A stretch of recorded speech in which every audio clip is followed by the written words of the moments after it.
Right, so we're going to discuss this the last few sections. I believe it goes to 12, from 6 to 12, but we can kind of skim over those sections pretty quickly.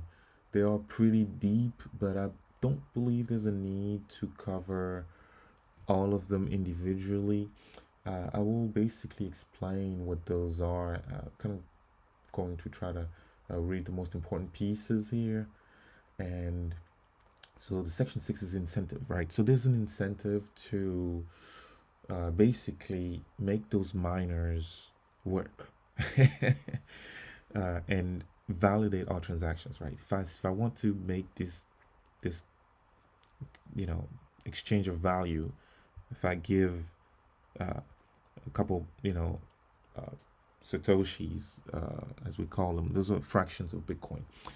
If I if I want to send satoshis to someone else, to a company or something, um, what's the incentive to drive these transactions? Since there's no central authority anymore, what makes those transactions really go through? What if the miners just don't want to confirm my transactions? Like, why? Like, what would make a miner confirm every single transaction? Well, first and foremost, we already spoke about the consensus and the network, right? The network obeying certain rules, and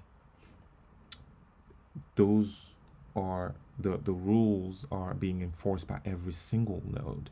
So everyone is pretty much vested into it to tell the truth and to go abide by those rules. One of the rules is the incentive. So the miners get some rewards for moving and validating those transactions into blocks, following the proof of work algorithm, and the consensus mechanisms as we saw earlier. Uh, Essentially, I know that this section is kind of talking about the CPU a lot. Nowadays, a lot of miners use GPU because by the time that this was written in 2009, CPU was okay to use CPU, and the CPU of your computer, that was perfectly fine. But now there's so many transactions, and that it's a lot more efficient to use a GPU instead, the graphic cards of your computer, instead of the CPU. And so essentially, so let's read the first part. By convention, the first transaction in a block is a special transaction that starts a new coin owned by the creator of the block. And this adds an incentive for nodes to support the network and provides a way to initially distribute coins into circulation, since there is no central authority to issue them. The steady addition of a constant of amount of new coins is analogous to gold miners expending resources to add gold to circulation. In our case, it is CPU time and electricity that is expended. The incentive can also be funded with transaction fees. So, two ways, right? The first way is to use something called the Coinbase reward. That's what it's called, and that's the a specific incentive that is being issued by the network, by the algorithm, to issue new coins. Those are freshly issued coins. It's like going to the bank and having a freshly printed dollar bill, right? Or whatever bill it is, but that your country accepts. Um, just freshly printed bills. That's what this is.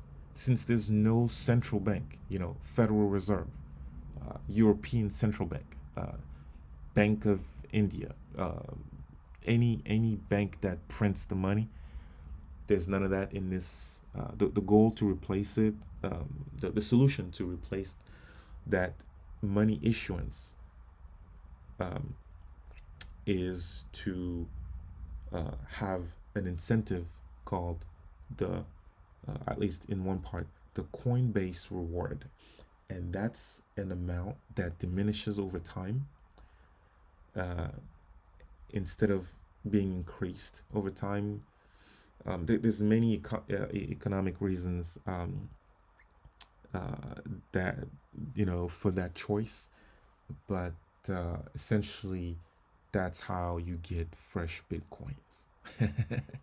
Right.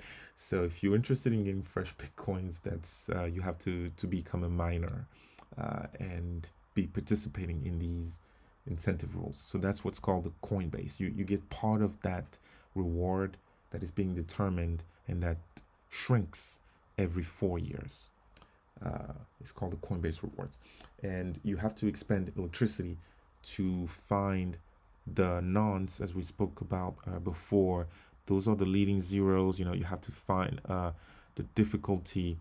So you have to find the hash uh, for every block, and before you do that, you have to uh, you know find the difficult you have to use the difficulty target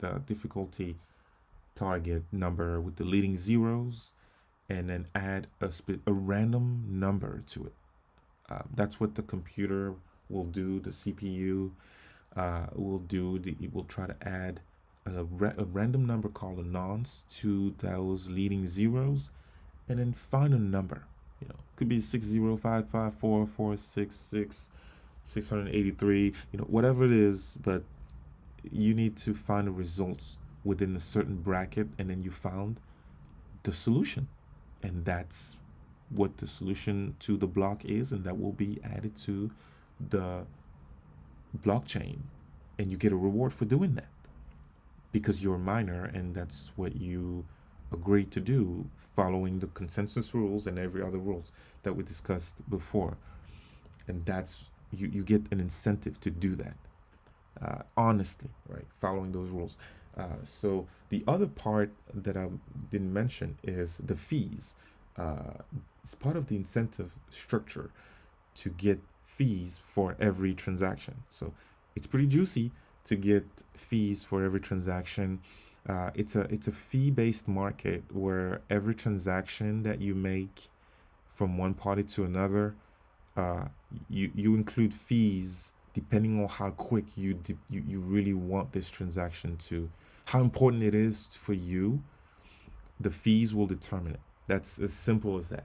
Um, it pretty much uh, um, incentivizes the miners to take care of your transaction specifically more in priority, right? So that's a great thing, I believe, and it allows every transaction to go through. Uh, some will just go through faster than others. Uh, but keep in mind, those transactions are being added to the blockchain uh, irreversibly. So there is an amount of work that is needed to do that. This is hard money. This is not a simple dollar bill or a simple something that can easily be printed. Um, this is the hardest thing. At least I want to believe it. And so those are the two incentives that basically this section is talking about here. Now, reclaiming this space. This is, as we're going through this process of uh, uh, putting a big stamp of approval on every block of every transactions, it takes space on your hard drive because each node has to validate every transaction, and every transaction is like ending up in a file, right? And as it gets bigger, the blockchain becomes bigger. And as the blockchain becomes bigger, it needs to be stored on every single node and propagated everywhere. So it takes space on every single computer. So this section is pretty much explaining that based on different uh, law of computer systems algorithms over the years, it should not be too much of a problem because it will grow approximately based on Moore's law from 1.2 gigs per year. And if every transactions is a certain amount, uh, if every block is a certain amount of megabytes, um, then you do the math and it gives you that kind of amount. And then the SPV, simple payment verification, is basically a way to explain that, uh, as I explained, before every block is linked to the next one by the previous hash, uh, and um, we don't need all the information of the block to link one block to the other. We can use something called the Merkle root, and it's, for example, you can kind of see in the image right there that only the hash uh, of the Merkle root there's a way to calculate to only retain, if you think of it as a branch, as a tree, there's a way to not look at every single branch of the tree to retrieve all transactions. There's a way to only look at one specific branch of each tree to see that it belongs to the same tree, if that makes any sense, right? So just look at like 2 or 3 branches of the same tree, and you can see that, oh yeah, this is from that specific tree, without having to look at all the branches of the tree. So that's a great thing. It allows to kind of save space and work more efficiently in verifying every transaction. Like, you don't need to know every transaction. It's easier to verify all the transactions in the block without having to look at all the transactions in the block by only looking at 3 transactions, for example, and then looking at the Merkle root. And that's when you can move on from the one block to another to verify every single block for a lot of years, for ages, for generations, hopefully. If by then we didn't find a better system, because this is not stuck too much, at least, into a box. Bitcoin is a very it's a software code, so it can be changed. It's just hard to change. That's all it is. So that's what this section is. SPV, simple payment verification. Now, combining and splitting value, I believe this section is simply uh, um, uh, talking about how uh, there's something called input and something called output. The way Bitcoin works is not the same as cash. Uh, digitally, you can't basically easily uh, transfer coins all in the whole coins. We have to be able to divide it and give you some change back. The best way to that Bitcoin found to solve that problem digitally without compromising all the rules that we just explained is to have transactions built into inputs and outputs. So the inputs are the the balance that is present, that is being received, and then the outputs are the balance that are being sent out from an address. That's what pretty much it is. And every wallet that contains a balance, they usually have outputs balances sitting there. And in order to send them, they have to create an input into a transaction. So we talk about input and outputs. We don't talk about change or money sitting into an account, as we are commonly used to right now with the current banking system. We look at our bank account and we just see an amount, right? And the way we look at transactions today is different from the way Bitcoin looks at transactions. But we can talk deeper about that a little later. Privacy, this is a beautiful section to kind of say the least, because it's trying to replicate the cash system. and the cash system is pretty private. You give cash to someone, we don't know, we don't remember, like you know what I mean, like it's pretty private. You don't have to give your name to someone to give, when you give cash. um, so that's what Bitcoin is trying to replicate by not asking you for your name or your email address or your birth date or any document. It doesn't ask you for anything. It's pretty private. So it's explaining the concept here as every wallet essentially, they don't need to ask you, for anything. You represent a series of zeros and ones and digits. That is all that you represent. Even if there's a letter, it's represented by digits. So the computer understands it as digits, as zeros and ones at the end of the day.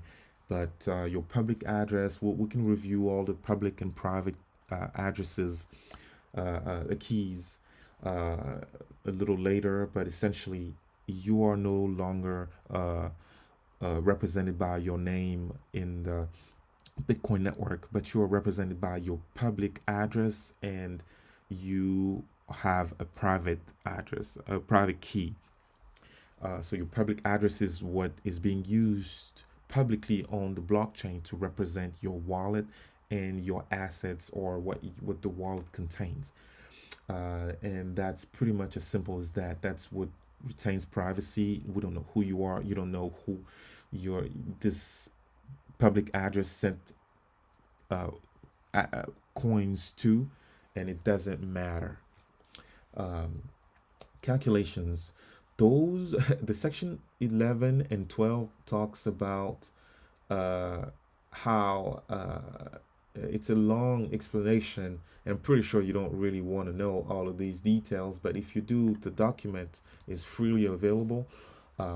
It talks about what makes Bitcoin a strong advocate for security, and what it's trying to do to make sure that your coins are yours, to make sure that there's no points of failure here.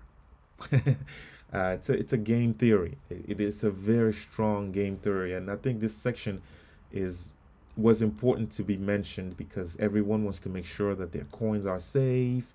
If we don't rely on a bank, we need to make sure that there's no way that we can lose our money, right? But there's no way that the most valuable thing, how is it being kept secure? This section explains it.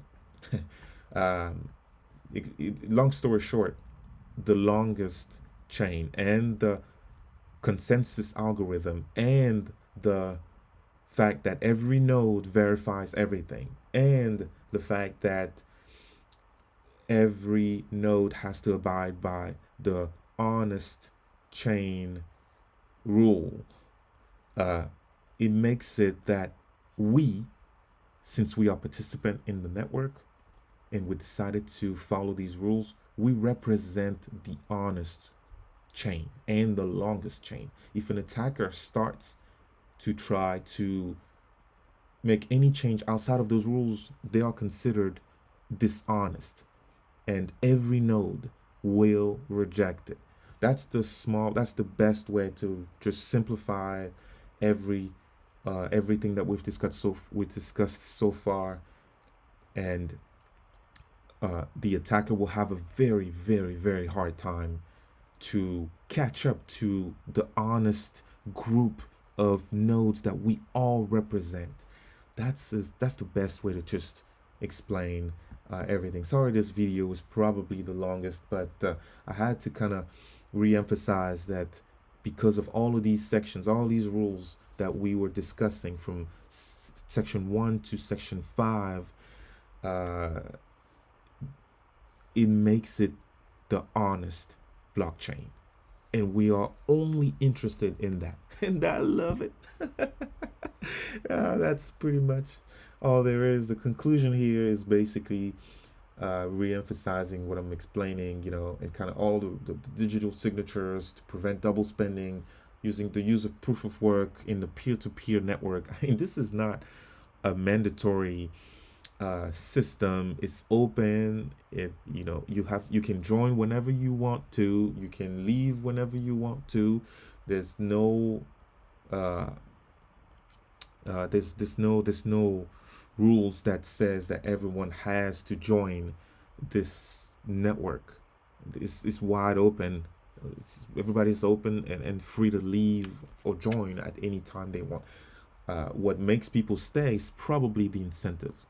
We all trying to get rich, or we all trying to participate and kind of participate in the honesty of this network. This is what uh, reel me in. I'm going to say that there is an incentive mechanism, but there's also an algorithm of truth. This is a whole. We'll talk more about it in future videos, but hopefully you see where I'm going with this tower called the Bitcoin network that is trying. I'm going to be nice here and say it's trying to implement a network of decentralized truth. It's very fascinating to me. So I hope that this long video has been informative for you, and I will talk to you in the next one.